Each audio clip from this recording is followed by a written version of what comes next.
நேற்றைய தினம் வட தமிழகம், டெல்டா மத்திய மாவட்டங்களில் விலகிய தென்மேற்கு பருவமழை இன்று தென் தமிழகம் முழுவதுமாக விலகியது.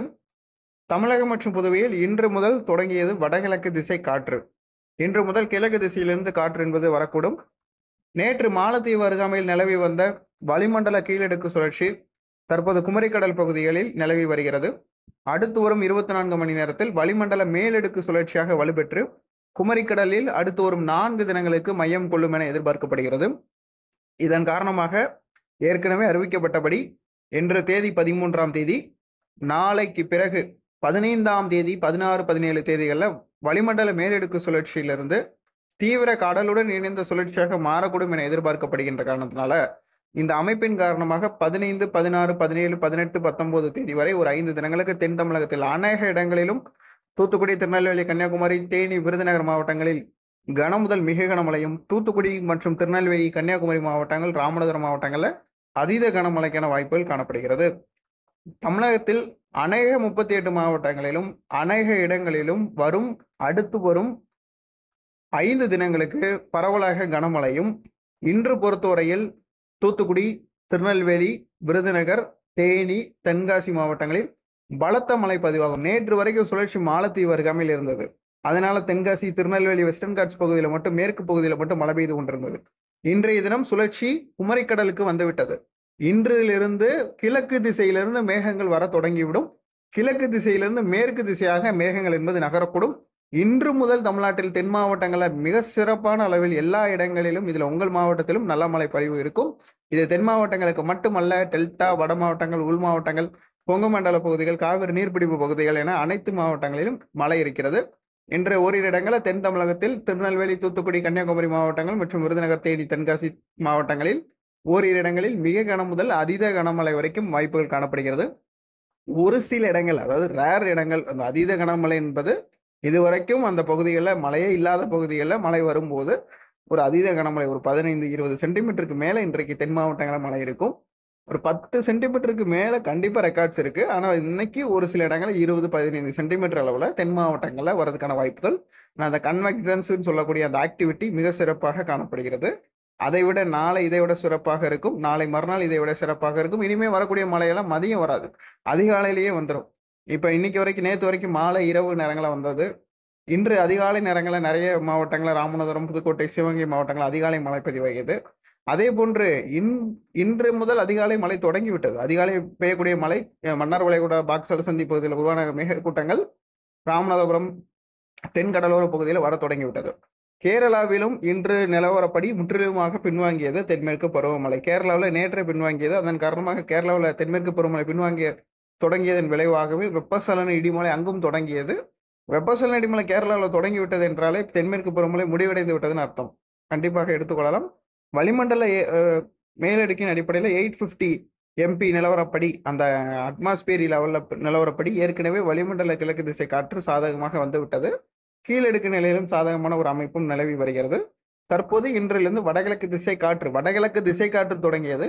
வடகிழக்கு பருவமழை IMDயோட கோட்பாடுபடி ஒரே நாளில் ஒரு 40-50 இடங்களுக்கு மேலே கனமழை பதிவான மட்டுமே IMD அன்றைய தினம் வடகிழக்கு பருவமழை தொடங்கியதாக கணக்கில் எடுப்பாங்க. அதன் அடிப்படையில் அந்த 15, 16, 17, 18 தேதிகளில் இந்திய வானிலை ஆய்வு மையம் சார்பில் அதிகாரப்பூர்வமாக வடகிழக்கு பருவமழை தமிழ்நாடு மற்றும் புதுவையில் தொடங்கியதாக அறிவிப்பார்கள்.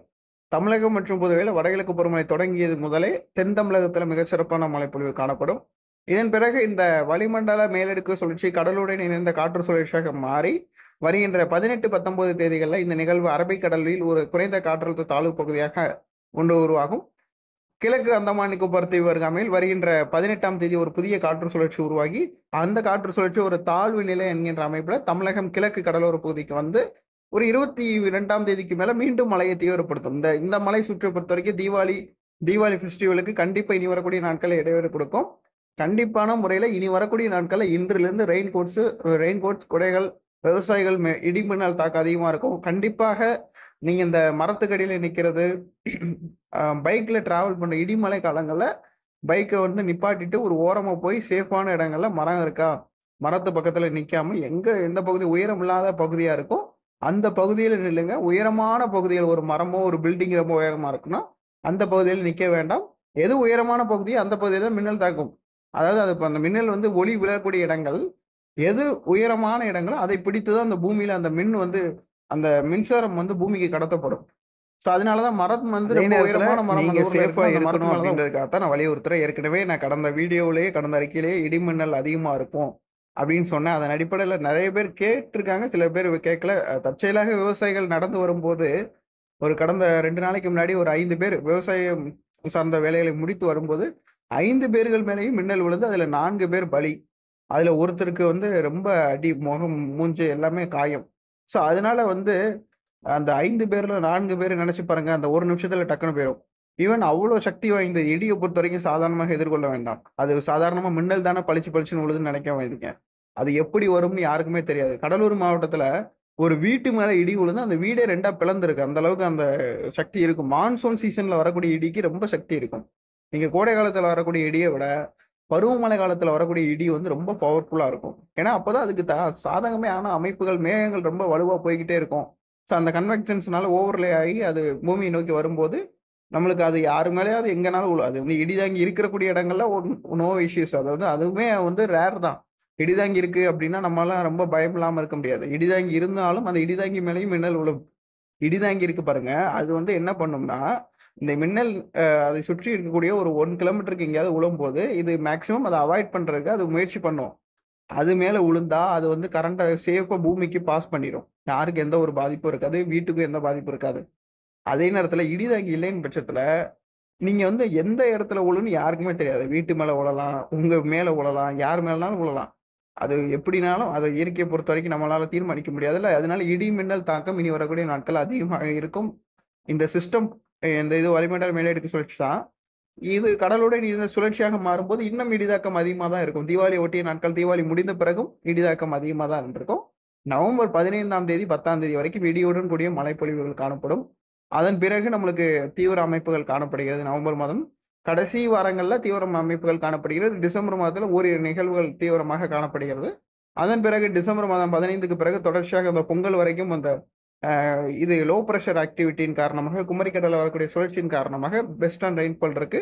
ஓவரால் மான்சூன பொறுத்தவரைக்கும் இயல்பை ஒட்டி இருந்தாலும், இந்த பருவமழை முடிந்த பிறகு டிசம்பர் மாதத்துக்கு பிறகு வரக்கூடிய ஜனவரி, பிப்ரவரி மாதங்கள்ல இன்னும் சிறப்பாகவே மழை வளைவுகள் காணப்படுகிறது. ஏன்னா, இந்த பக்கம் எல்னினோ நோக்கி போகுது. இந்த பக்கம் பாசிட்டிவிட்டி நோக்கி போகிறன்ற காரணத்தினால, அது சாதகப்படுத்தும். கண்டிப்பாக இந்த வருஷம் வந்து பருவமழை முடிந்து மார்கழி மாதம் கொஞ்சம் சிறப்பான மழைப்பொழிவு காணப்படுகிறது.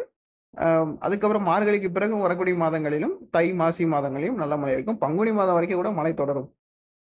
தொடர்ச்சியாக இணைந்திருங்கள் முத்துசெல்வம் மதர்மன் யூடியூப் சேனலுடன். அடுத்தடுத்து முக்கியமான அறிவிப்புகள் வரும். அந்த அறிவிப்புகளை மறக்காம பாருங்க. நன்றி, வணக்கம்.